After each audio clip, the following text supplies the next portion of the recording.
déférence que nous sommes venus nous recueillir dans ce paysage grandiose, au pied de ce monument de granit érigé sur cette terre de France. Cette île d'où finit la terre, terre aride, si héroïque et si pudique, si courageuse et si volontaire. Mais aussi cette terre bretonne qui parle tant au cœur de la petite fille de marin, mort pour la France en 1942 quand son bateau de pêche sauta sur une mine non loin d'ici. Posée sur l'eau comme un défi aux courants et aux tempêtes, l'île de Sein se dresse elle-même comme un acte de résistance. Résistance à cet océan à la fois nourricier et meurtrier, résistance aux permanences et aux contingences, résistance aux aléas. Toutes ces résistances qui ont forgé l'âme solide de ce peuple de laboureurs de la mer et de goémoniers. Notre présence recueillie procède ici d'un acte de respect et même de piété. 80 ans après cette illustre journée du 18 juin 40, nous avons tenu à honorer celui qui prononça cet appel à la liberté, qui exhorta le peuple abattu au sursaut. En l'appelant à s'arracher à la résignation et au déshonneur, il l'engageait au combat pour la dignité des hommes, la liberté des personnes et la souveraineté de la France. Mais cet hommage nous semblerait incomplet si nous n'associons pas en cette occasion les Français anonymes, de toutes origines, de métropole et à l'époque de l'Empire, qui répondirent à l'appel du devoir et de la patrie. Avec le Harzénite qui partit dès le 19 juin, comme le Véleda, et le Rouennais Armor qui l'imitèrent dans les jours qui suivirent, ce sont 128 sonnants anonymes qui rejoignirent la Grande-Bretagne dans un même élan de courage et de cœur.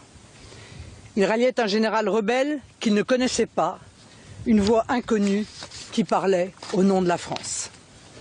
En ces moments héroïques où la République agonisait devant les lâchetés et les reniements, où toute volonté française s'affaissait sous le poids des événements, l'île de Sein, cet inflexible rocher de granit, représentait à Londres à elle seule, selon le mot affectueux du chef de la France libre naissante, le quart de la France.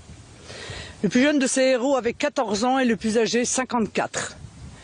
Réputés comme les meilleurs marins du monde, c'est naturellement que les sonnants servirent pour la plupart d'entre eux sur les champs de bataille qui étaient leur univers, la mer, au sein des forces navales de la France libre. L'un d'entre eux, Joseph Guichard, fut parmi les 177 bérets verts du prestigieux commandant Kieffer qui s'illustra lors du débarquement de juin 1944. Triade qui leur consacra une ode rappelle que quand l'orage finit, il en manquait plus de 20. 22 exactement, qui ne reviendront pas, soit davantage que pour la guerre de 14.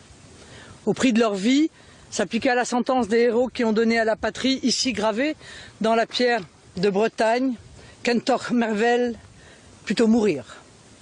À propos de ces preux-marins de l'île de Sein, le général de Gaulle traduisait son indéfectible admiration et son inaltérable reconnaissance par cette belle formule.